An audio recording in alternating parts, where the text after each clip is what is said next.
Inclusion exclusion principal বলতেছে যে আমরা যখন কাউন্টিং করব তখন কিছু কিছু আউটকাম থাকতে পারে যেগুলো অলওয়েজ ইনক্লুড করতে হবে, আবার কিছু কিছু আউটকাম থাকতে পারে যেগুলো অলওয়েজ এক্সক্লুড করতে হবে।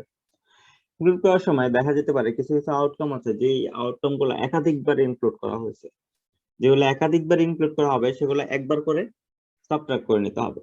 ফর এক্সাম্পল এরকম কিছু আউট কিছু কেস হইতে পারে, যেমন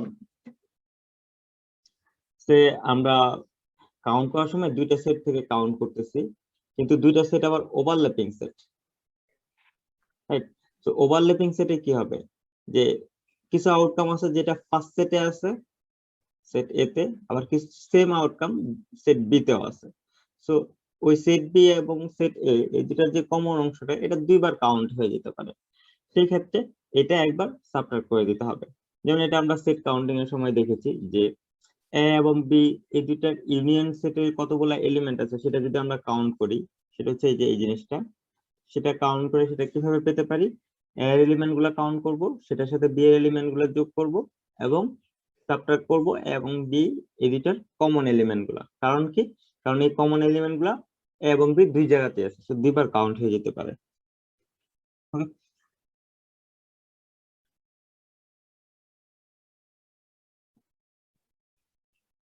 Okay?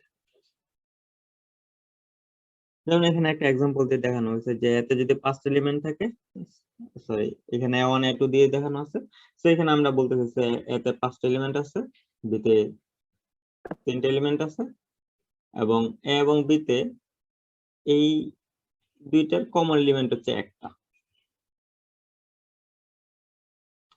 তাহলে এ ইউনিয়ন বি, এতে অথবা বিতে টোটাল কয়টা এলিমেন্ট থাকবে সেটা যদি আমরা কাউন্ট করতে চাই, এটা আমরা পাবো এভাবে, 5টার সাথে 3 যোগ করে দিব, এটার সাথে -1 করে দিব, তো 8 হবে 7। যেমন আমরা যদি একটা এক্সাম্পল দেখি, এখানে বলা হয়েছে যে how many bit strings of length 8 start with 1 or end with 00। বলা হয়েছে যে 8 বিটের কতগুলা স্ট্রিং তৈরি করা যাবে যেগুলা শুরু হবে 1 দিয়ে, অথবা এখানে একটা অর আছে দেখেন, শেষ হবে 00 দিয়ে। তো আমরা আসলে দেখবো যে শুরু হবে 1 দিয়ে এরকম কতগুলো আছে, ওটার সাথে যোগ করব, শেষ হবে 00 দিয়ে ওরকম কতগুলো আছে, রাইট?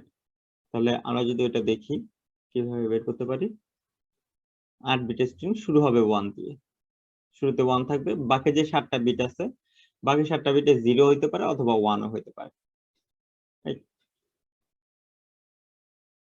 তাহলে বাকি 7টা বিট আমরা কত ভাবে ফিল আপ করতে পারি? প্রথম কোডটা ফিল আপ করতে পারি 2 উপায়ে, সেকেন্ড কোডটা 2 উপায়ে, থার্ডটা 2টা উপায়ে, প্রত্যেকটা ঘর আসলে 2টা করে উপায় ফিল আপ করতে পারি। তাহলে সবগুলো ঘর কত উপায় ফিল আপ করতে পারি? 2 টাইমস 2 টাইমস এভাবে করে 2^7 উপায় ফিল আপ করতে পারি, রাইট? নাও এখন যদি বলে যে how many bit string of length 8 end with 0 and 0, শেষে 00 আছে এরকম কতগুলা বিট আমরা তৈরি করতে পারি? তাহলে এটা হবে এরকম, শেষে 00 থাকবে। তাহলে আগের যে 6টা ঘর 6 প্লেসেস, এগুলো আমরা কিভাবে ফিল আপ করতে পারি? প্রত্যেকটা 2টা উপায় ফিল আপ করতে পারি। সবগুলো মাল্টিপ্লাই করি কেন? ফার্স্টটা কত উপায় ফিল আপ করতে পারি, এবং সেকেন্ডটা কত উপায় ফিল আপ করতে পারি, এবং থার্ডটা কত উপায় ফিল আপ করতে পারি, এভাবে সেটা আবার কত উপায় ফিল আপ করতে পারি সেটা আমরা বের করতে চাই। তাহলে এটা হবে হচ্ছে 2^6। এখন তাহলে দেখেন এই দুটো যোগ করে দিলেই হবে। এখানে কোশ্চেনটা ছিল যে how many bit strings of length start with 1 or, যেহেতু অর আছে তার মানে এখানে আমরা যোগ করব ইনটু 00। তাহলে 1 দিয়ে শুরু হয়ে কতগুলো আছে সেটার সাথে 00 দিয়ে শেষে কতগুলো আছে সেটা যোগ করে দিলেই হবে। তার মানে 2^6, সরি 2^7, এটার সাথে 2^6 এটা যোগ করে দিলে হবে। কিন্তু এটুকু করলেই হবে না, এখানে একটা জিনিস খেয়াল রাখতে হবে যে এই যে 1 দিয়ে যদি শুরু হয় এটা কিন্তু 00 দিয়ে শেষ হইতে পারে, আবার 0 0 দিয়ে যদি শেষ হয় সেটা আবার 1 দিয়ে শুরু হতে পারে। তার মানে এই কেসটা দুইবার কাউন্ট করা হলো, যে 1 দিয়ে শুরু হবে 0 0 দিয়ে শেষ হবে, এটা এইখানেও আছে। 1 দিয়ে শুরু হবে 0 0 দিয়ে শেষ হবে, এটা এইখানে আছে। তার মানে একটা কেস দুইটা জায়গাতেই আছে, তাহলে এটা দুইবার কাউন্ট হয়েছে এই কেসটাকে। তাহলে যেহেতু দুইবার কাউন্ট হয়েছে, এখান থেকে এখানে টোটাল কাউন্ট থেকে 1 বিয়োগ করতে হবে, দুইবার কাউন্ট করা যাবে না। তাহলে এইটা হচ্ছে আমাদের টোটাল কাউন্ট, এই কোয়েশ্চেনের আনসার। বুঝতে পারলাম?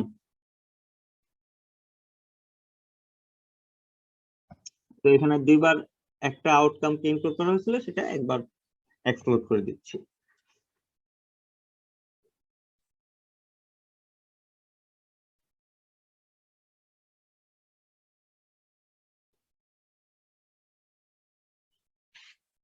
স্যার 1 মাইনাস হবে? হ্যাঁ, 1 মাইনাস হবে।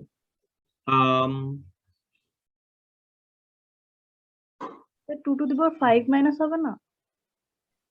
Sorry, yeah, to the power 5 minus হবে, আমি এখানে একটু ভুল করছি। আচ্ছা, ওকে, আমাদের আসলে দেখতে হবে যে এরকম কতগুলা কেস আছে যতগুলাতে এই যে সামনে 1 আছে শেষে 0 আছে, রাইট? এই জিনিসটা ভুল হয়েছে, এখানে 1 মাইনাস হবে না। ওকে, দেখেন এই যে সামনে 1 এবং শেষে 0 0 রেখে এরকম কতগুলো আউটকাম পাবো, এইখানে কতগুলা পাবো? এখানে 5টা ঘর আছে, 3 4 5, সামনে 1 এবং শেষে 0 0 রেখে কতগুলো আউটকাম পাবো? এখানে 5টা ঘর যত ফিল আপ করতে পারি, এখানে 2 টু দি পাওয়ার 5 পাওয়া যাবে, এখানেও সিমিলার 2 টু দি পাওয়ার 5 পাওয়া যাবে। সো আলটিমেটলি 2 টু দি পাওয়ার 5 যদি দুইবার পাওয়া যাচ্ছে, এখানে 1 টাইমস 2 টু দি পাওয়ার 5 হবে, বা সরাসরি 2 টু দি পাওয়ার 5 বলতে পারি আমরা। 25 হয়ে গেছে, এটা 2 টু দি পাওয়ার 5 হবে। তো আলটিমেটলি কত আসলো? 2 টু দি পাওয়ার 7 হচ্ছে 128, 6 হচ্ছে 64, আর 2 টু দি পাওয়ার 5 হচ্ছে 32 যোগ হবে, এটা হবে आंसर।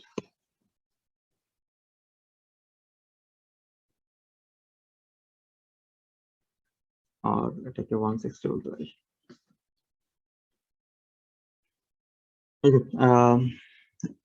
এটা নিয়ে কারো কোনো কোয়েরি আছে? আচ্ছা, 2 টু দি পাওয়ার 5 হবে, এটা কে বলেছিলেন?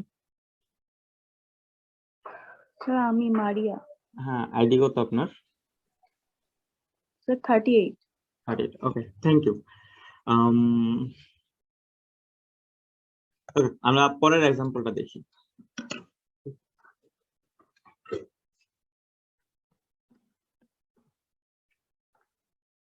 এই এক্সাম্পলটাতে কি বলা হয়েছে? How many bit strings of length 1 0 মানে 10 বিট লং স্ট্রিং হবে, contain either 5 consecutive zeros or 5 consecutive ones. ওকে, এই এক্সাম্পলটা দেখেন,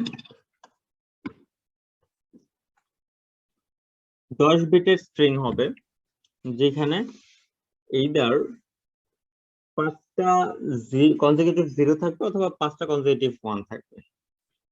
এটা কিরকম হবে দেখতে? তো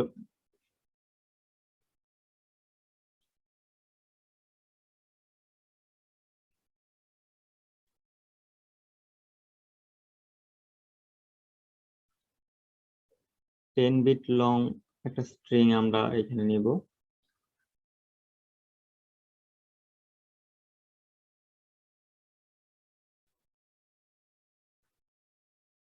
এদের এখানে 5টা কনজিকিউটিভ 0 বসাইতে হবে অথবা 5টা কনজিকিউটিভ 1 বসাইতে হবে। প্রথমে 0 কনসিডার করি, 5টা কনজিকিউটিভ 0 আমরা কিভাবে বসাইতে পারি? 5টা কনজিকিউটিভ 0 বসানোর জন্য এখান থেকে শুরু করতে পারি, 1 2 3 4 5।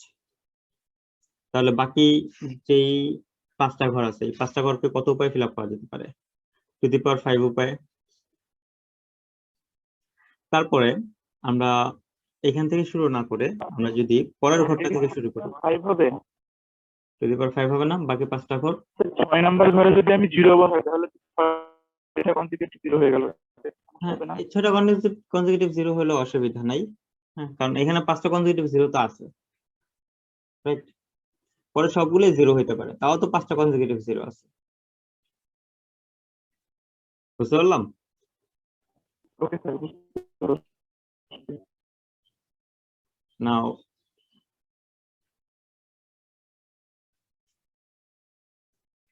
যদি এবার 5টা কনজিকিউটিভ জিরো এরপর থেকে শুরু হয়, তার মানে এখান থেকে যদি শুরু হয় সেকেন্ড ঘরটা থেকে, তার মানে এটা 1 হইতে হবে অবশ্যই, তাই না? যদি আমরা এখান থেকে শুরু করতাম তাহলে তো শুরু থেকে 5টা কনজিকিউটিভ জিরো হলো, আর ওটা আমরা শুরু করতে চাই থেকে সেকেন্ড ঘরটা থেকে 5টা কনজিকিউটিভ জিরো। তাহলে বাকি 4টা ঘর থাকে, বাকি 4টা ঘর কত উপায়ে ফিল আপ করা যায়? টু দি পাওয়ার 4 উপায়ে। ওকে, নাও এরপরের কেসটা হইতে পারে যে 5টা কনজিকিউটিভ জিরো এই প্লেসটা থেকে শুরু হবে, তার মানে তখন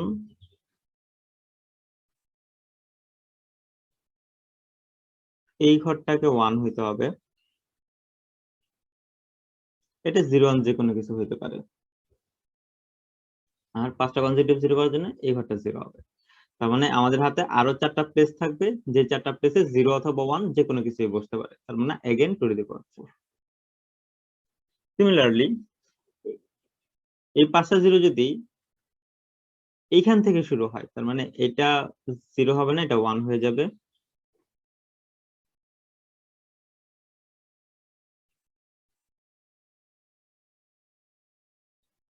এটা 0 অথবা 1 যে কোনো কিছু হতে পারে, এটা আবার 0 হয়ে যাবে। তাহলে 5টা কনজিকিউটিভ 0 হলো। তাহলে अगेन আমাদের হাতে কয়টা ঘর থাকে? 4টা ঘর থাকে, যে 4টা ঘর আমরা টু দি পাওয়ার 4 উপায়ে ফিল আপ করতে পারি। সিমিলারলি আমাদের যদি এই 5টা কনজিকিউটিভ জিরো এইখান থেকে শুরু হয়, এটা থেকে শুরু না হয়, তাও আমাদের টু দি পাওয়ার 4 উপায়ে বাকি ঘরগুলো ফিল আপ করা যাবে। যদি আমরা এখান থেকে শুরু করি 5টা কনজিকিউটিভ জিরো, এটা 0 এটা 0 এটা 0 এটা 0 এটাও 0, তাও আমাদের বাকি 4টা ঘর থাকে, যে 4টা ঘর আমরা টু দি পাওয়ার 4 উপায়ে ফিল আপ করতে পারি। তাহলে এখানে কতগুলো আছে টোটাল? টু দি পাওয়ার 5 আর হচ্ছে 5টা to the power 4। To the পাওয়ার 5 হচ্ছে 32, এটার সাথে যোগ হবে 5টা টু দি পাওয়ার 4 হচ্ছে 16 80, আর 32 হচ্ছে 112। ওকে, নাও স্যার এটা এটা আবার একটু স্যার হ্যাঁ, স্যার। এটা রিপিট করব। জি স্যার। ঠিক আছে, দেখেন আমাদেরকে এখানে বিট স্ট্রিং তৈরি করতে হবে 10 বিটস লং, বাট 5টা কনজিকিউটিভ জিরো থাকতে হবে। এখন 5টা কনজিকিউটিভ জিরো দিয়ে যদি আমরা নেই, তাহলে 5টা কনজিকিউটিভ জিরো আমরা কোথা থেকে শুরু করতে পারি? 5টা কনজিকিউটিভ জিরো হচ্ছে আমরা একদম ফার্স্ট বিট থেকে শুরু করতে পারি, রাইট? তাহলে ফার্স্ট বিট থেকে যদি 5টা কনজিকিউটিভ শুরু করি, তাহলে লাস্টের যে 5টা বিট সেগুলাতে 0 অথবা 1 আমরা যে কোনো কিছু বসাইতে পারি। তাহলে সেই ক্ষেত্রে বাকি ঘরগুলো কত উপায়ে ফিল আপ করা যায়? টু দি পাওয়ার 5। তার মানে টু দি পাওয়ার 5 সংখ্যক আউটকাম থাকবে যেগুলাতে প্রথম 5টা কনজিকিউটিভ জিরো থাকবে। এখন আমরা যদি আমাদের 5টা কনজিকিউটিভ জিরো ফার্স্ট প্লেস থেকে শুরু না করে সেকেন্ড প্লেস থেকে শুরু করি, মানে এখান থেকে শুরু করি, তার মানে ফার্স্ট প্লেসটাকে অবশ্যই 1 হইতে হবে, কারণ ফার্স্ট প্লেসটা যদি 1 না হয়ে 0 হয়, তার মানে তো আসলে 0 শুরু হচ্ছে ফার্স্ট প্লেস থেকেই, তাই না? তার মানে ফার্স্ট প্লেসটাকে 1 করে দিতে হবে, বাকি 5টা কনজিকিউটিভ জিরো থাকবে এবং 4টা ঘর ফাঁকা থাকবে। সেই 4টা ঘর কত কত উপায়ে আবার ফিল আপ করতে পারি? টু দি পাওয়ার 4 উপায়ে। এখন আমাদের এটা গেল সেকেন্ড কেস। থার্ড কেসটা কি হবে?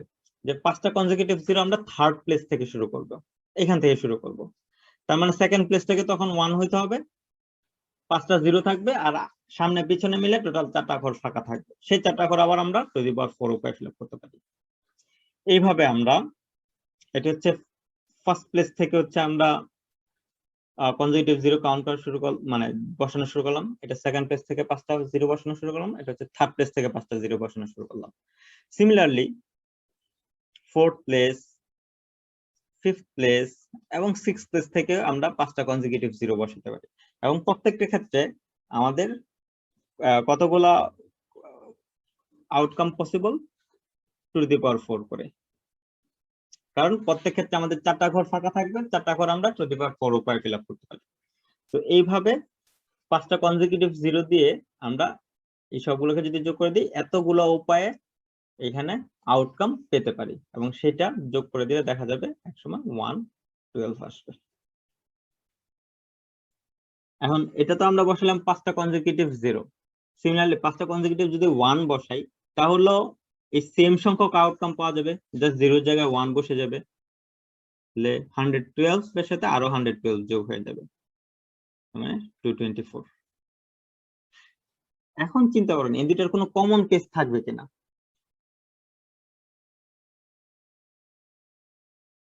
থাকতে পারে স্যার, প্রথম 5টা শূন্য পরে 5টা এক, রাইট, বা প্রথম 5টা এক পরে।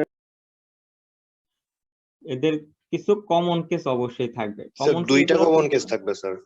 দুইটা, হ্যাঁ ওকে, কোন দুইটা? ফার্স্ট আর লাস্ট স্যার প্রথম 5টাই 0 আর লাস্টের 5টা 1, এরপর প্রথম 5টা 1, লাস্টের 5টা 0। রাইট, দুইটা কমন কেস থাকবে, যে দুইটা কমন কেস আসলে দুইবারই কাউন্ট হবে। মানে আমরা যখন 5টা কনজিকিউটিভ 0 দিচ্ছি তখনও কাউন্ট হবে, আর 5টা যখন 1 দিচ্ছি তখনও 0 হবে। সেই কেসগুলো হচ্ছে প্রথম 5টা 1, পরের 5টা 0।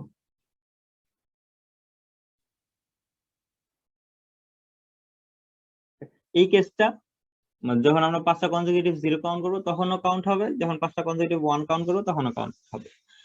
সিমিলারলি আরেকটা কেস হবে 3 4 5 6 7 8, প্রথম 5টা 0 যদি দেই আর পরে 5টা যদি 1 দিই, এই দুই ক্ষেত্রেই এই দুইটা আউটকাম কাউন্টেড হবে। তার মানে এখান থেকে আসলে 2 বিয়োগ করতে হবে, তাহলে টোটাল আউটকাম হবে 222।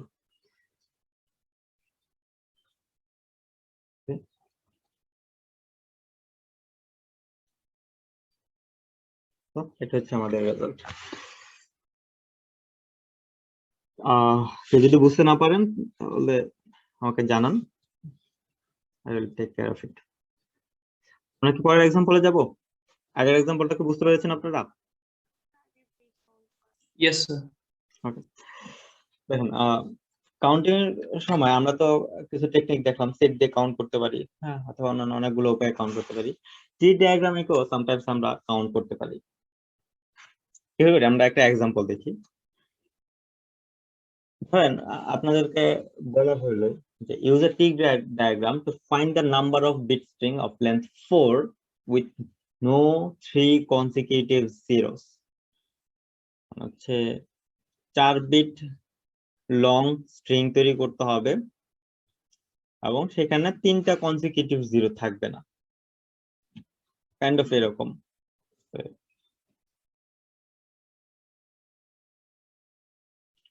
বিট লং স্ট্রিং যদি হয় 10000, এটা হতে পারে না, কারণ এখানে 3টা কনসিকিউটিভ 0 আছে।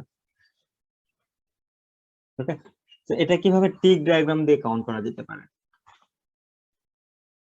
কাউন্টিংটা হবে যে এরকম, আমরা একটা পয়েন্ট থেকে শুরু করি, আমরা যদি ফার্স্ট বিটটার কথা চিন্তা করি, এই ফার্স্ট বিটটা কত উপায় হতে পারে? এখানে তো 1 দিয়ে শুরু করছি আমরা, এটা 1 হইতে পারে, 0 তো হইতে পারতো, রাইট? সো ফার্স্ট আউটকামটা আমাদের 0 অথবা 1 দুইটাই আসতে পারে। তাহলে প্রত্যেকটা আউটকামের জন্য আমরা একটা ট্রি এর এজ আঁকবো, তাহলে এটা 0 হইতে পারে অথবা 1 হইতে পারে। ফার্স্ট বিটটা যদি 0 হয়ে যায়, সেকেন্ড বিটটা আবার কি কি হইতে পারে? এটা 0 হইতে পারে, 1 ও হইতে পারে, এটা 0 হইতে পারে, 1 ও হইতে পারে। এখানে ফার্স্ট বিটটা যখন 1 হয়ে যাবে তখন সেকেন্ড বিটটা কি কি হইতে পারে? এটা সেকেন্ড বিটটা 0 হইতে পারে, সেকেন্ড বিটটা 1 হইতে পারে। আচ্ছা, সেকেন্ড বিটটা যদি 0 হয়ে যায়, থার্ড বিটটা আসলে 0 হইতে পারে অথবা 1 হইতে পারে। থার্ড বিটটা যখন আমরা 0 করার চেষ্টা করব, দেখেন এখানে 3টা কনজিকিউটিভ 0 চলে আসতেছে, তো এই জিনিসটা আমরা নিব না, এই এজটা, এটা বাদ। থার্ড বিটটা এখানে 0 হইতে পারবে না, থার্ড বিটটা এখানে 1ই হবে। আর এখানে সেকেন্ড বিটটা 1 যদি হয়ে যায়, এখানে থার্ড বিটটা 0 হইতে পারে, থার্ড বিটটা 1ও হইতে পারে। এখানে সেকেন্ড বিটটা 0 হওয়ার পরে থার্ড বিটটা 0 হইতে পারে অথবা 1 হইতে পারে। এটার ক্ষেত্রে থার্ড বিটটা 0 হইতে পারে অথবা 1 হইতে পারে। এখানে থার্ড বিটটা 1 হওয়ার পরে ফোর্থ বিটটা 0 হইতে পারে, ফোর্থ বিটটা 1 হইতে পারে। এটাতে থার্ড বিটটা 0 হওয়ার পরে ফোর্থ বিটটা 0 হইতে পারে, ফোর্থ বিটটা 1 হইতে পারে। সিমিলারলি এখানে 0 হইতে পারে, 1 হইতে পারে। এইখানে দেখেন, এখানে যদি এই থার্ড বিটটা 0 হওয়ার পরে এখানে যদি আরেকটা 0 নেই, তাহলে তিনটা কনসিকিউটিভ 0 হয়ে যাচ্ছে। উপরেরটা 0, এখানে 0, এরপরেরটাও 0। এটা হবে না। এখানে কেবলমাত্র 1 হইতে পারে, এখানে 0 হইতে পারে, 1 হইতে পারে। এটাতে 0 হইতে পারে, 1 হইতে পারে, 0 হইতে পারে, 1 হইতে পারে। এখন আমরা একদম লাস্ট স্টেজে বা লাস্ট লেভেলে যে আউটকাম গুলো আছে সেগুলো বলা হচ্ছে লিফ বা প্লুরাল হচ্ছে লিভস। এই লিভস কতগুলো আছে সেটা আমরা কাউন্ট করব। সেটাই হবে টোটাল নাম্বার অফ স্ট্রিংস। তাহলে সেটা কত আছে? 1টা, 2টা, 3টা, 4টা, 5টা, 6টা, 7টা, 8টা, 9টা, 10, 11, 12, 13। তাহলে 13 হবে আমাদের total number of bit strings. এটাই হচ্ছে আনসার, যদি আমরা ভুল কাউন্ট না করে থাকি।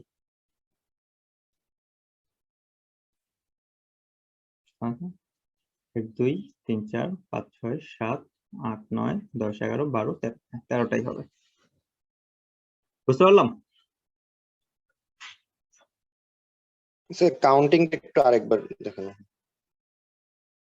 কাউন্টিংটা হচ্ছে আমরা যখন টি ডায়াগ্রাম এঁকে ফেলবো, হ্যাঁ, তখন এই যে একদম নিচের লেভেলে যতগুলা লিফ আছে বা যতগুলা নোট আছে সেটা কাউন্ট করবো। সেটাই হবে এখানে total number of bit string.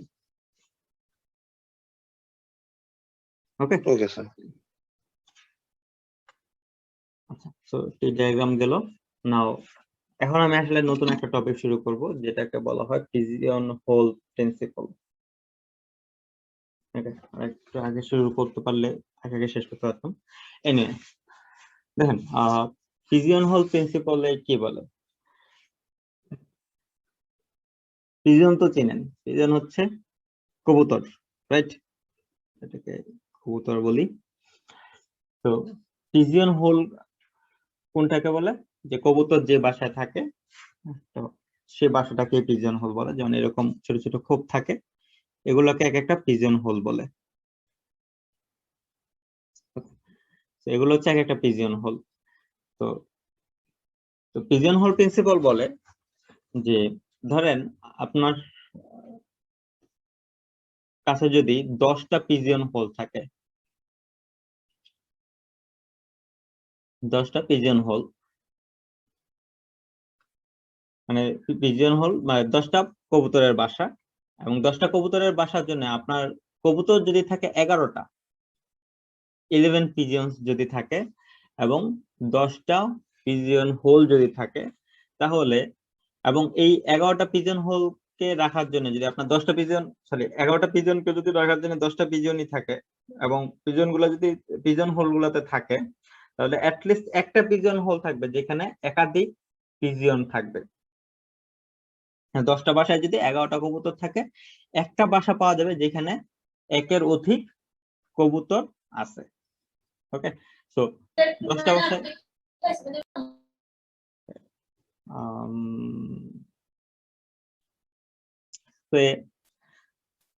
ধরেন 10টা কবুতরের বাসা আছে, এখানে যদি আপনি কবুতর গুলাকে রাখতে চান, প্রত্যেকটা শুরুতে যদি একটা করে রাখেন, তাহলে 10টা হলে হচ্ছে 10টা রাখলেন।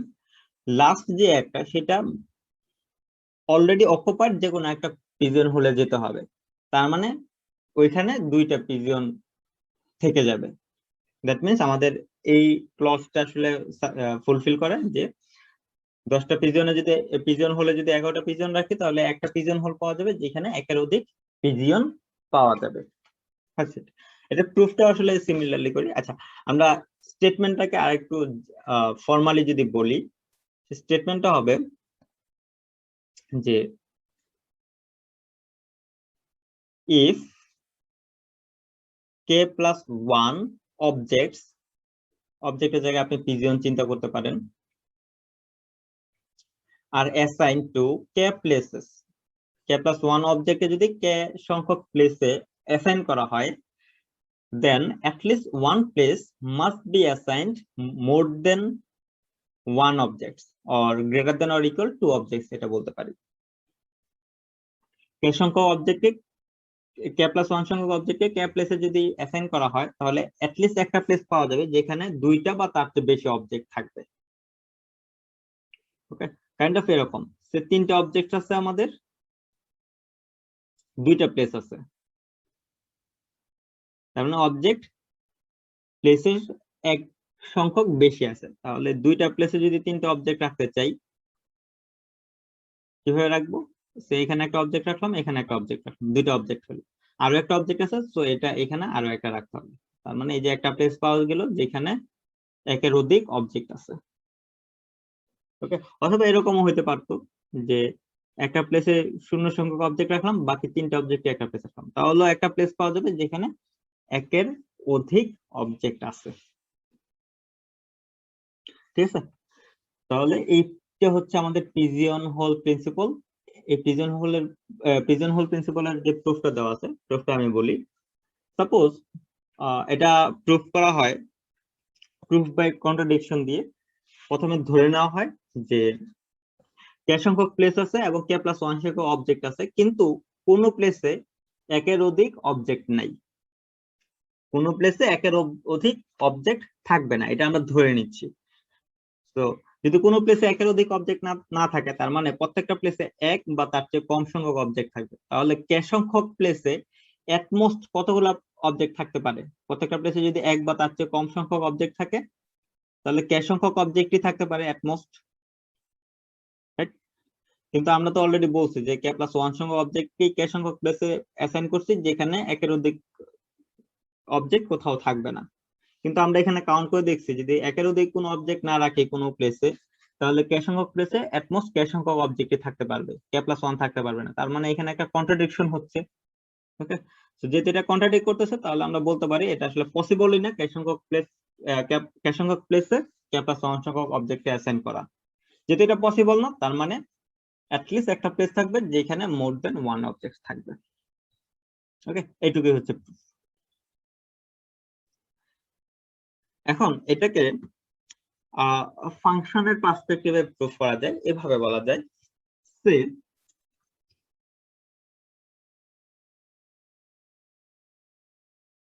কারণ একটা ফাংশন আমরা লিখলাম f, যেটার ডোমেন হচ্ছে a এবং কোডোমেন হচ্ছে b বা রেঞ্জ হচ্ছে b। ওকে, a থেকে b তে যদি একটা ফাংশন হয় এবং এখানে a এর নাম্বার অফ এলিমেন্ট যদি b এর নাম্বার অফ এলিমেন্টের যে বড় হয়, অথবা এটাকে এইভাবে বলতে পারি a এর নাম্বার অফ এলিমেন্ট যদি greater than or equal b এর নাম্বার অফ এলিমেন্ট +1 হয়। ওকে, তার মানে a এর নাম্বার অফ এলিমেন্ট b এর নাম্বার অফ এলিমেন্টের চেয়ে যদি বড় হয়, সেই ক্ষেত্রে অ্যাটলিস্ট একটা a এর এলিমেন্ট থাকবে যেটার জন্য দুইটা ইমেজ থাকবে, লাইক দিস ওয়ান। a থেকে b এর একটা ফাংশন যদি আমরা তৈরি করতে চাই, তাহলে এর প্রত্যেকটা অবজেক্টকে বা প্রত্যেকটা এলিমেন্টকে b এর একটা এলিমেন্টের সাথে রিলেট করতে হবে বা রিলেশন দেখাইতে হবে। তাহলে এখানে এর মেম্বার সংখ্যা b এর মেম্বার সংখ্যার চেয়ে যদি বেশি হয়, তাহলে ধরেন এটার সাথে এটা রিলেট করলাম, এটার সাথে এটা রিলেট করলাম, এটার সাথে এটা রিলেট করলাম, তাহলে একটা অবজেক্ট থাকবে যেই অবজেক্টটা আসলে অলরেডি রিলেটেড অবজেক্টের সাথে রিলেট করতে হবে। আমরা এটা যদি এখানে দেই, তাহলে b এর অ্যাটলিস্ট একটা এলিমেন্ট থাকবে যেখানে আসলে যেটার জন্য তার দুইটা প্রি ইমেজ থাকবে, রাইট? এগুলাকে বলা হয় প্রি ইমেজ, এগুলাকে বলা হচ্ছে ইমেজ। ঠিক আছে, তার মানে এখানে আসলে সম্পর্কটা 1 to 1 পসিবল না, তার মানে এই ফাংশনটা আসলে 1 to 1 হবে না, বুঝতে পারছেন? এটা আসলে 1 to 1 ফাংশন হইতে পারবে না। তো এটা আসলে এক ধরনের পিজন হোল প্রিন্সিপল দিয়ে আমরা প্রুফ করতে পারি। নাও পিজন হোল প্রিন্সিপল যদি আপনি নিজে অ্যাপ্লাই করে দেখেন, সাপোজ এখানে প্রত্যেকটা সেগমেন্টে 12টা করে পিজন হোল আছে, যেমন এখানে 12টা পিজন হোল আছে, এখানে 12টা পিজন হোল আছে, এখানে 12টা পিজন হোল আছে, এবং প্রত্যেকটা সেগমেন্টে 13টা পিজন কে অ্যাসাইন করা হয়েছে। আপনারা গুণে দেখেন 4, 6, 9, 10, 11, 12, 13, 13টা করে পিজন আছে, এখানেও 13টা পিজন আছে, এখানেও 13টা পিজন আছে। আপনি আসলে যেভাবে এই পিজন গুলোকে অ্যাসাইন করেন না কেন, দেখা যাবে প্রত্যেকটা ক্ষেত্রে এমন একটা পিজন হোল পাওয়া যাবে যেখানে মোর দেন 1 পিজনস আছে। যেমন এইখানে দেখেন এই জায়গাটাতে মোর দেন 1 পিজনস আছে, এই জায়গাটাতে দেখেন প্রত্যেকটা প্লেসে পিজন দিয়ে অ্যাসাইন করা হয়েছে, কিন্তু এই জায়গাটাতে 2টা পিজন আছে, তার মানে মোর দেন 1। এখানে মোর দেন 1, এখানে মোর দেন 1, এখানে মোর দেন 1। সো 12টা প্লেসে 13টা পিজনকে আপনি যতভাবেই অ্যাসাইন করেন না কেন, এমন অ্যাটলিস্ট একটা প্লেস পাবেন যেখানে মোর দেন 1 পিজন থাকবেই থাকবে, ঠিক আছে? এটাই হচ্ছে পিজন হোল প্রিন্সিপল। তো আপনাদের কাছে মনে হইতে পারে যে তো সিম্পল একটা প্রিন্সিপল, এটার পারপাস কি, এটার কাজ কি? এটা আসলে অনেক কাজই করতে পারে। আমরা এটার একটা দুইটা কাজ দেখবো যে পিজন হোল প্রিন্সিপল দিয়ে আমরা কি কি প্রুফ করতে পারি। Look, এই যে এখানে একটা এক্সাম্পল আছে, বলা হয়েছে যে how many students must B in a class to guarantee that at least 2 students receive the same score on the final exam if the exam is graded on a scale from 0 to 100 points.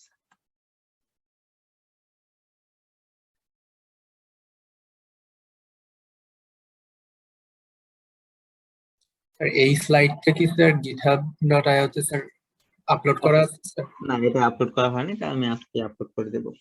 ওকে, আচ্ছা। তাহলে এখানে দেখেন বলা হয়েছে যে যদি কোনো একটা এক্সামের গ্রেডিংটা 0 থেকে 100 পয়েন্টের মধ্যে হয় এবং কোনো ফ্র্যাকশন না থাকে, তাহলে ওই একটা ক্লাসে কতজন স্টুডেন্ট হইলে প্রত্যেকটা স্টুডেন্ট একটা ইউনিক নাম্বার পাবে, মানে দুইটা স্টুডেন্টের স্কোর সেম হয়ে যাবে না। তাহলে দেখেন এখানে সরি ইউনিক হয়ে যাবে না, উল্টাটা বলতেছি আমি। How many students must be present in a class to guarantee that at least 2 student receive the same score, sorry at least দুইটা স্টুডেন্টের স্কোর সেম হয়ে যাবে। কতজন স্টুডেন্ট থাকলে অ্যাট লিস্ট দুইটা স্টুডেন্টের স্কোর সেম হয়ে যাবে, এটা বের করতে হবে। তাহলে দেখেন সরি 102 কি করে? স্যার 0 থেকে 100 পর্যন্ত টোটাল 101টা নাম্বার, আর টোটাল 101টা নাম্বার, তাহলে 101টা প্লেস আমার তৈরি হলো, রাইট? তো 0, 1, 2 এভাবে করে করে আপ টু 100, তাহলে 101টা প্লেস তৈরি হলো। 101টা প্লেসে আমি যদি ইউনিকলি ডিস্ট্রিবিউট করি নাম্বার গুলাকে, তাহলে 101টা স্টুডেন্টকে অ্যাসাইন করা যাবে, প্রত্যেকটাতে একজন করে স্টুডেন্ট, রাইট? তাহলে 101টা স্টুডেন্টও যদি হয়, তাহলে আসলে এটা গ্যারান্টেড না যে স্টুডেন্ট গুলা অ্যাটলিস্ট সেম নাম্বার পাবে, মানে দুইটা স্টুডেন্ট অ্যাটলিস্ট সেম নাম্বার পাবে। তাহলে আরো একজন স্টুডেন্টকে যদি আমরা নিয়ে আসি, আরো একজন স্টুডেন্টকে যদি এখানে নিয়ে আসি, তাহলে এই ঘরগুলোর কোনো একটাতে বসাইতে হবে। তো এখানে যদি বসাই, তাহলে এখানে 2জন স্টুডেন্ট হয়ে গেল, তাহলে 2জন স্টুডেন্ট সেম নাম্বার পাবে। তার মানে টোটাল স্টুডেন্ট লাগবে 101 যোগ আরো 1, তার মানে 102 জন। ওকে, এটাই তো বলতে চাচ্ছিলেন, রাইট? তো এটা একটা সিম্পল এক্সাম্পল গেল। আমরা পরের এক্সাম্পলটা দেখি। এই এক্সাম্পলটা বলা হলো যে it is dark and you know that এর মধ্যে স্যার আপনার কথা স্যার শোনা যায় নাই স্যার, একটু আবার স্যার বলেন স্যার ওই কোশ্চেনটা। এটা এটা জি স্যার। ও ওকে, ঠিক আছে। দেখেন এখানে বলা হয়েছে যে একটা ক্লাসে কতজন স্টুডেন্ট থাকলে কোন একটা পরীক্ষায় অ্যাটলিস্ট দুইজন স্টুডেন্ট সেম স্কোর করবে, এবং যেখানে এক্সামের স্কোরিংটা হচ্ছে 0 থেকে 100 পয়েন্টের মধ্যে। তাহলে 0 থেকে 100 পয়েন্টের মধ্যে যদি স্কোর করা হয় তাহলে মানে ইউনিক কতগুলো স্কোর থাকতে পারে, 0, 1, 2 এভাবে 100 পর্যন্ত ইউনিক স্কোর থাকবে 101টা। তার মানে 101টা প্লেসেস থাকবে আমাদের, যেখানে আমরা স্টুডেন্টদেরকে বসাইতে পারবো। হ্যাঁ, যে 0 কতজন পাইলো, 1 কতজন পাইলো, 2 কতজন পাইলো, এভাবে 100 কতজন পাইলো। তো প্রত্যেকটা স্কোরের এগেইনস্টে যদি আমরা একজন করে স্টুডেন্ট অ্যাসাইন করি, যে 0 একজন পাইলো, 1 একজন পাইলো, 2 একজন পাইলো, এরকম 100 একজন পাইলো, তাহলে স্টুডেন্ট হবে 101 জন। এখন যদি আমরা এরকম সিনারিও আনতে চাই যে অ্যাটলিস্ট দুইটা স্টুডেন্ট সেম স্কোর রিসিভ করবে, তাহলে 101 জন স্টুডেন্টও যদি হয় তাহলে তো এরকম আমরা গ্যারান্টি করতে পারি না যে দুইজন স্টুডেন্ট সেম স্কোর রিসিভ করবে, তাহলে আরো একজন স্টুডেন্ট আনতে হবে। আরো একজন স্টুডেন্ট যদি আনি, অলরেডি 101টা প্লেস ছিল, 101 জন স্টুডেন্ট ছিল, আরো একজন স্টুডেন্টকে যদি বসাইতে চাই কোনো একটা প্লেসে বসাইতে হবে। তাহলে ওইখানে যদি বসাই, অলরেডি ওইখানে একজন স্টুডেন্ট আছে, আরো একজন বসালে এখানে দুইজন হয়ে গেল, তার মানে দুইজন স্টুডেন্ট এখানে সেম স্কোর রিসিভ করবে। তার মানে এখানে আমরা গ্যারান্টি দিতে পারি যে অবশ্যই এমন একটা প্লেস পাওয়া যাবে যেখানে দুইজন স্টুডেন্ট আছে, বা যে স্কোর দুইজন স্টুডেন্ট পাইছে। তাহলে টোটাল স্টুডেন্ট সংখ্যা কত হলো? আগে ছিল 101, এখানে আরো একজন স্টুডেন্ট আনলাম, তার মানে 102। তাহলে 102 জন স্টুডেন্ট যদি হয় ওই ক্লাসে, এবং গ্রেডিং যদি করা হয় 0 থেকে 100 এর মধ্যে, তাহলে অ্যাটলিস্ট দুইটা স্টুডেন্ট পাওয়া যাবে যারা সেম গ্রেড পাবে। ওকে, বুঝতে পারলাম? জি স্যার। ঠিক আছে, এবার এই এক্সাম্পলটা দেখি। এক্সাম্পলে বলা হয়েছে যে in your dark room there is a drawer, যেখানে 12টা এই ব্ল্যাক এন্ড হোয়াইট শক্স আছে আর 10টা কালারফুল শক্স আছে। ওকে, এন্ড রুমটা যেহেতু ডার্ক, আপনি অন্ধকারে যে এই ড্রয়ার থেকে 2টা শক্স তুলে নিয়ে আসবেন, এবং 2টা শক্স মানে সেম পেয়ারের হবে এরকম যদি গ্যারান্টি করতে হয়, তাহলে অ্যাটলিস্ট কতগুলো শক্স আপনাকে ওখানে উঠায় নিয়ে আসতে হবে। You can see a thing, how many shocks should you get to guarantee a correct pair? কতগুলো শক যদি আপনি ওখান থেকে নিয়ে আসেন যাতে করে একটা কারেক্ট পেয়ার, এটা গ্যারান্টি করা যায়। পিজন হোল প্রিন্সিপাল এখানে আমরা অ্যাপ্লাই করব। 13 হবে। কত হবে? 13? না না, 13 তো বেশি হবে না। দেখেন, আমাদের দুইটা পেয়ার, ওকে, পেয়ার গুলো হচ্ছে যদি এরকম হয়, ইদার কালারফুল হইতে হবে অথবা ব্ল্যাক এন্ড হোয়াইট হইতে হবে। ওকে, ইদার ব্ল্যাক এন্ড হোয়াইট দুইটা নিয়ে আসতে হবে অথবা কালারফুল দুইটা উঠাই নিয়ে আসতে হবে, তাইলে তো একটা কারেক্ট পেয়ার হয়ে গেল, রাইট? তো দেখেন, ধরেন আপনি ফার্স্টে একটা চুজ করলেন, এবং ফার্স্টে যেটা চুজ করলেন সেটা হচ্ছে ব্ল্যাক এন্ড হোয়াইট হইলো, যেটা ফার্স্টে ড্র করলেন, তাহলে ব্ল্যাক এন্ড হোয়াইট একটা ড্র করলেন। সেকেন্ডটা যখন ড্র করলেন, সেকেন্ডটা যদি ব্ল্যাক এন্ড হোয়াইট হয় তাহলে তো একটা পেয়ার হয়ে গেল। হ্যাঁ, তো দুইটা দিয়ে হয়ে গেল, কিন্তু আসলে যদি সেকেন্ডটা কালারফুল হয় তাহলেও কিন্তু কারেক্ট পেয়ার হইলো না, ধরেন কালারফুল হইলো, আরেকটা ড্র করলেন। থার্ডটা যখন ড্র করবেন, থার্ডটা যদি ব্ল্যাক এন্ড হোয়াইট হয় তাহলে একটা কারেক্ট পেয়ার হয়ে যায়, আর থার্ডটা যদি কালারফুল হয় তাহলে একটা কারেক্ট পেয়ার হয়ে যায়, রাইট? তার মানে আরো একটা ড্র করতে হবে, সো টোটাল 3টা ড্র করলেই হবে। সো 3টা শক যদি আপনি ড্রয়ার থেকে উঠায় নিয়ে আসেন, অবশ্যই একটা কারেক্ট পেয়ার পাওয়া যাবে। বুঝতে পারলাম? তাহলে পিজন হোল প্রিন্সিপাল দিয়ে এটা আমরা কিভাবে করতে পারি? তো এখানে হচ্ছে আমাদের কারেক্ট পেয়ার করার জন্য আমাদের প্লেস হচ্ছে 2টা, রাইট? তাহলে 2টা পিজন হোল আছে, 2 পিজন হোল বা 2 প্লেস, এটা কে দিয়ে আমরা রিপ্রেজেন্ট করব? তাহলে এইখানে যদি কারেক্ট পেয়ার হইতে হয়, আইদার এখানে 2টা হইতে হবে অথবা এখানে 2টা হইতে হবে। তার মানে অ্যাটলিস্ট একটা প্লেসে একাধিক পিজন থাকতে হবে। তাহলে একাধিক পিজন কনফার্ম করার জন্য দুইটা প্লেসে কতগুলো পিজন রাখতে হবে? 2 + 1 মানে হচ্ছে 3টা পিজন রাখতে হবে। তাহলে 3টাই হচ্ছে আমাদের কারেক্ট আনসার।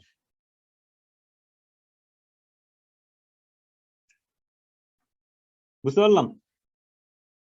আরেকবার একটু বললেন। কারেক্ট স্যার এগুলা যদি এক্সামে আসে তাহলে আমরা কিভাবে উত্তর দিব? এটা পিজন আমি যেভাবে বললাম, ইদার আপনি এভাবে প্রুফ করতে পারেন অথবা এভাবে প্রুফ করতে পারেন। আমি আরেকবার বলে দিচ্ছি।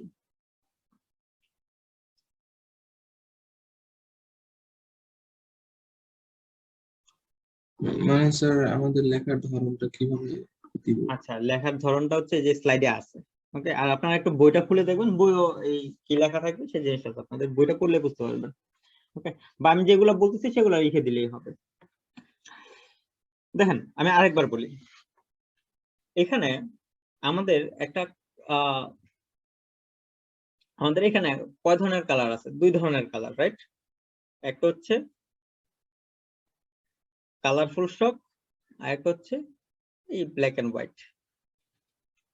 এখন আমরা যদি একটা কারেক্ট পেয়ার করতে চাই তাহলে ইদার কালারফুল পেয়ারের 2টা শকস রাখতে হবে অথবা ব্ল্যাক এন্ড হোয়াইটের 2টা শকস রাখতে হবে।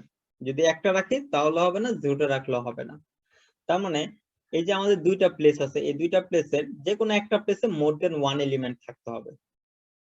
তাহলে আমাদের প্লেস আছে 2টা, এলিমেন্ট হইতে হবে যে কোনো একটা প্লেসে মোর দেন 1, রাইট?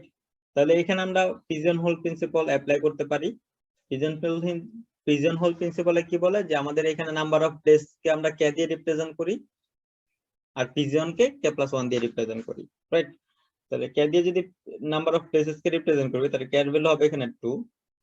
যে কোনো একটা প্লেসে মোর দেন 1 এলিমেন্ট থাকতে হবে। তাহলে এটা গ্যারান্টি করার জন্য according to pigeonhole principle এখানে k+1 সংখ্যক এলিমেন্ট থাকতে হবে। তার মানে এখানে 3টা এলিমেন্ট থাকতে হবে। তার মানে যে এখানে যে আমরা শকস গুলো ড্র করব at least 3টা শকস এখান থেকে ড্র করে নিয়ে আসতে হবে, এটুকুই।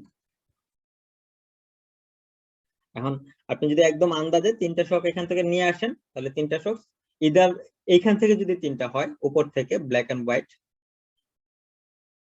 তাহলে এই 3টা থেকে 2টা দিয়ে একটা কারেক্ট পেয়ার তৈরি করতে পারেন। অথবা এখান থেকে যদি 3টা নেন তাহলে এখানে 2টা দিয়ে কারেক্ট পেয়ার তৈরি করতে পারেন। অথবা কি হইতে পারে, ধরেন এখান থেকে 2টা নিলেন, এখান থেকে একটা নিলেন, তার মানে এই 2টা দিয়ে কারেক্ট পেয়ার তৈরি করা যাবে। অথবা ভাইস ভার্সাও হইতে পারে যে এখান থেকে একটা নিলেন, এখান থেকে 2টা নিলেন, তাহলে এই 2টা দিয়ে পেয়ার তৈরি করা যাবে, রাইট? এর বাইরে তো আর কোনো কম্বিনেশন পসিবল না। এই 4 ধরনের কম্বিনেশন পসিবল, প্রত্যেকটা কম্বিনেশনে একটা করে কারেক্ট পেয়ার তৈরি হয়। তো অ্যাট লিস্ট 3টা এখানে ড্র করে নিলেই হবে।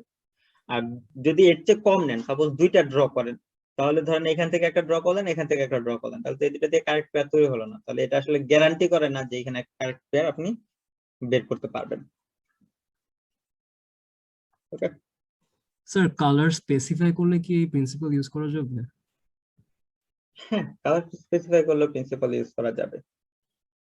আচ্ছা, এটা তো কালার স্পেসিফাই করলে। আমি দেখাই দিচ্ছি যে এইখানে দেখেন এই শকস গুলা এটা কি বা পায়ের না ডান পায়ের, এগুলা কিন্তু এখানে কনসিডারেশনে আনা হয় নাই। মানে বলা এখানে স্পেসিফিকেশনে যেভাবে বলা আছে সেভাবে হচ্ছে যে কোনো একটা শককে আপনি ডান পায়েও করতে পারেন বা পায়েও করতে পারেন।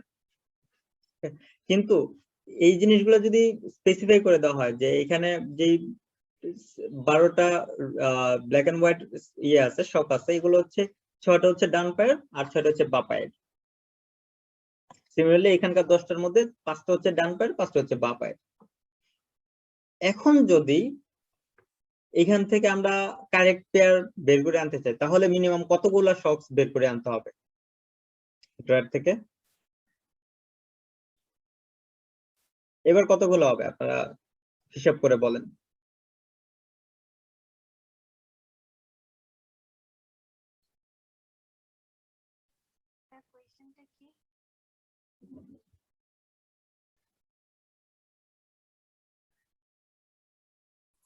So কোয়েশ্চেনটা কি সিলেক্ট পাবে? লাস্ট কোয়েশ্চেন কি বললেন স্যার? লাস্ট কোয়েশ্চেনটা হচ্ছে যে এইখানে যে 6 pair of red and white socks আছে এর মধ্যে উপরের 6টা হচ্ছে বা পায়ের। ওকে, এইগুলো হচ্ছে বা পায়ের জন্য, এগুলো হচ্ছে ডান পায়ের জন্য। হচ্ছে লেফট রাইট। এখানকার যে 10টা মোজা আছে এর মধ্যে 5টা হচ্ছে বাম পায়ের মোজা, বাকি 5টা হচ্ছে ডান পায়ের মোজা। এখন ধরেন এই সবগুলা মোজা হচ্ছে একটা অন্ধকার রুমে একটা ড্রয়ারের মধ্যে রাখা আছে। এখন ওই ড্রয়ারের অন্ধকারের মধ্যে দিয়ে আপনি মোজাগুলা উঠাই নিয়ে আসবেন। অ্যাটলিস্ট কতগুলা মোজা আপনি উঠাই নিয়ে আসলে এখানে একটা কারেক্ট পেয়ার পাওয়া যাবে। তার মানে একটা ডান পায়ের মোজা একটা বা পায়ের মোজা পাওয়া যাবে। 12টা। কিভাবে? এখানে 5টা লেফট আছে আর এখানে হচ্ছে 6টা লেফট। তো হুম। আমি যদি 11টা তুলি সেক্ষেত্রে সবকটাই মানে লেফট হইতে পারে বা সবকটা রাইট হইতে পারে। তো আমি তার থেকে একটা বেশি তুললে আমি হচ্ছে মানে একটা কারেক্ট পেয়ার পাবো, কনফার্ম। হ্যাঁ, দ্যাটস গ্রেট। ওকে, সো এরকম যদি হয় যে আমরা এইখান থেকে 6টাই লেফট উঠাই নিয়ে আসলাম, তাহলে তো কোনো কারেক্ট পেয়ার পাওয়া গেল না। এন্ড পরেরটা যদি আমরা এইখান থেকে নেই, তার মানে একটা কারেক্ট পেয়ার পাওয়া যাবে, মানে 7টাতেই কারেক্ট পেয়ার পাওয়া যাবে। কিন্তু পরেরটা যদি এইখান থেকে না নিয়ে আমরা এইখান থেকে নেওয়া শুরু করি, মানে এখানকার লেফটের যে 5টাই যদি নিয়ে নেই, তার মানে 6 যোগ 5 11টা নিলাম, তাও কোনো কারেক্ট পেয়ার পাওয়া যাবে না। কিন্তু এখান থেকে যদি নেই তাহলে কি কারেক্ট পেয়ার পাওয়া যাবে? পরেরটা এখান থেকে যদি নেই তাহলে এই যে এখানকার একটার সাথে কারেক্ট পেয়ার তৈরি করে ফেলবে, রাইট? অথবা এরপরে যদি এখান থেকে একটা নেই তাহলেও কারেক্ট পেয়ার তৈরি করে ফেলবে। তার মানে আপ টু 11টা পর্যন্ত যদি নেই, তার মানে এখানে কারেক্ট পেয়ার তৈরি করবে কিনা এটা কোনো গ্যারান্টি করতে পারে না। কিন্তু এর চেয়ে একটা বেশি যদি নেই, মানে 12টা যদি উঠাই নিয়ে আসি, তাহলে এখানে অ্যাটলিস্ট একটা কারেক্ট পেয়ার পাওয়া যাবে। স্যার এখানে তো তাহলে স্যার কালার কনসিডার করছি না, হ্যাঁ, কালার কনসিডার করতেছি তো, অবশ্যই কালার কনসিডার করতেছি। বাট এই 12টার মধ্যে তো স্যার দুইটা আলাদা কালার হতে পারে, লেফট আর রাইট। না না, 12টা যদি উঠায় নেন, ধরেন 12টা কিভাবে উঠায় নিতে পারেন? এইখান থেকে 6টা নিলেন, 6টা ব্ল্যাক এন্ড হোয়াইট লেফট নিলেন, আর 5টা এখান থেকে নিলেন কালারফুল লেফট। ওকে, এরপরে এই যে 11টা হইলো, এই 11টার মধ্যে কোনো পেয়ার পাওয়া যাবে না, কারেক্ট পেয়ার পাওয়া যাবে না। এখন এরপরে যদি একটা নেন, এরপরেও আপনি কোত্থেকে নিতে পারেন? আইদার এই সেট থেকে নিতে পারেন, এই যে এই সেট থেকে একটা নিতে পারেন, অথবা এই সেট থেকে একটা নিতে পারেন। আপনি যেই সেট থেকে পরবর্তী একটা নেন না কেন, কারণ এই সেট থেকে যদি একটা নেন, এই একটা নেন, অলরেডি তো এখানে একটা আছে, ও আচ্ছা, বুঝছি স্যার, এটার সাথে পেয়ার তৈরি করে ফেলবো। আবার এই সেট থেকে যদি নেন, তাহলে এই সেটের সাথে একটা পেয়ার তৈরি করে ফেলবো। বুঝছি স্যার। বুঝতে পারছেন?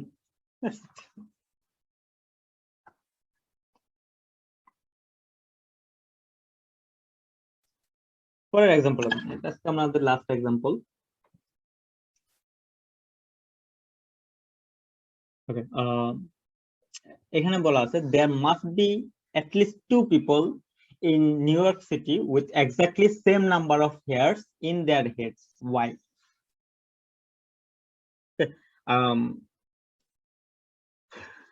আমাদেরকে এখানে প্রুফ করতে হবে যে নিউ ইয়র্ক সিটিতে যে এক্স্যাক্টলি 2 জন মানুষ পাওয়া যাবে যাদের মাথায় সেম সংখ্যক চুল আছে। কিভাবে প্রুফ করতে পারি? তাই এখানে একটা ব্যাকগ্রাউন্ড স্টাডি প্রয়োজন। ব্যাকগ্রাউন্ড স্টাডিটা হচ্ছে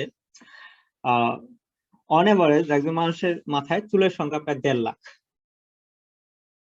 1,50,000। তো আমরা যদি ধরে নেই যে একজন মানুষের চুলের সংখ্যা এর চেয়েও বেশি, সর্বোচ্চ ধরেন 10 লাখ হতে পারে। ওকে, ধরে নিচ্ছি প্রত্যেকের মাথার চুলের সংখ্যা হচ্ছে 10 লাখ।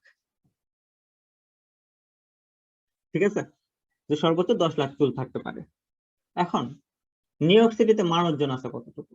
10 লাখ মানে হচ্ছে 1 মিলিয়ন। নিউ ইয়র্ক সিটিতে মানুষ সংখ্যা আসলে মোর দেন 1 মিলিয়ন, কয়েক মিলিয়ন মানুষ আছে। ঠিক আছে, তো কয়েক মিলিয়ন মানুষ যদি থাকে, এখন আমাদের এখানে চুলের সংখ্যা হচ্ছে 1 মিলিয়ন, তার মানে আমাদের যদি 1 মিলিয়নের চেয়ে কম লোক থাকতো, তখন ধরেন আমরা যদি স্লট তৈরি করতাম যে 0 সংখ্যক চুল আছে এরকম কতজন মানুষ, 1টা চুল আছে এরকম কতজন মানুষ আছে, 2টা চুল আছে এরকম কতজন মানুষ আছে, এভাবে যদি অ্যাসাইন করি আপ টু 1 মিলিয়ন চুল আছে এরকম কতগুলো মানুষ আছে। ওকে, মানুষ যদি 1 মিলিয়নের চেয়ে কম হইতো তাহলে প্রত্যেকটাতে যদি একজন করে বসাইতাম তাহলে কিছু কিছু ফাঁকা স্পেস পাওয়া যেত, তখন আমরা হয়তো বা বলতে পারতাম যে এরকম দুইজন পিপল নাই যেখানে দুইজনের সেম সংখ্যক চুল আছে। কিন্তু মানুষ যদি 1 মিলিয়নের চেয়ে বেশি, তার মানে ওই বাকি পিপল গুলাকে এরকম স্লটে বসাইতে হবে যেখানে অলরেডি মানুষজন বসানো আছে, তার মানে ওইখানে একের অধিক মানুষজন থাকবে। ঠিক আছে, তার মানে অ্যাটলিস্ট দুইজন পিপল পাওয়া যাবে যাদের মাথায় সেম সংখ্যক চুল আছে। and not only that, এটা যদি আমরা এভারেজ করি সেটাও পাবো। সে নিউ ইয়র্ক সিটিতে যদি 10 মিলিয়ন লোক থাকে এবং অন এভারেজ একজনের মাথায় যদি 1 মিলিয়ন চুল থাকে, তাহলে অন এভারেজ 10 জন লোক পাওয়া যাবে যাদের মাথায় সেম সংখ্যক চুল আছে। ঠিক আছে, তো এটাই ছিল প্রুফ যেখানে লেখা আছে।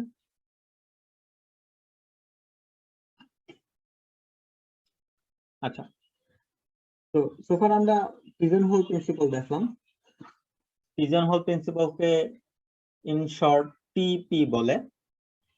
এই পিজন হোল প্রিন্সিপাল এর একটা জেনারেলাইজড ফর্ম আছে যেটাকে বলা হয় জিপিপি। নেক্সট দিনে আমরা এই জিপিপি থেকে শুরু করব।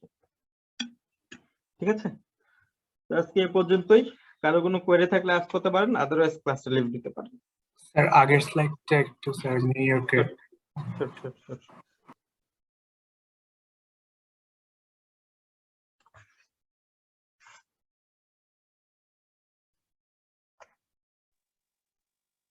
Sir Yes. স্যার আমার বলেন। কাছে স্যার কনজিকিউটিভ জিরো ব্যাপারটা স্যার আমার কাছে মনে করেন 4টা জিরো আছে। এখন আমি যদি বলি 3টা কনজিকিউটিভ জিরো লাগবে, তাহলে কি আমি বলতে পারবো ওই 4টার মধ্যে আছে? বুঝি নাই। স্যার 4টা পরপর জিরো আছে স্যার। হ্যাঁ, 4টা পরপর জিরো আছে। এখন তাহলে আমি এখান থেকে বলতে বললাম পারি যে তো 3টা 3টা, কনজিকিউটিভ জিরো আছে এখানে, রাইট? আমি বলতেই পারি। এটা বলতে পারবো। হ্যাঁ, বলতে পারবো, অবশ্যই বলতে পারবো। লাস্ট 4টা জিরো থাকা মানে তো আছে। এই যে এখানে 3টা কনজিকিউটিভ জিরো চিন্তা করা যায়, অথবা পরের 3টা কনজিকিউটিভ জিরো চিন্তা করা যায়। তো এখানে 3টা কনজিকিউটিভ জিরো আছে, এটা কনসিডারড হবে। বুঝতে পারছি, ঠিক আছে। আর কারো কোনো কোয়েরি? আচ্ছা, আপনাদের হয়তো বের করে ক্লাস থাকবে, আমি মিটিংটা শেষ করে দিলাম। ভালো থাকবেন, আল্লাহ হাফেজ।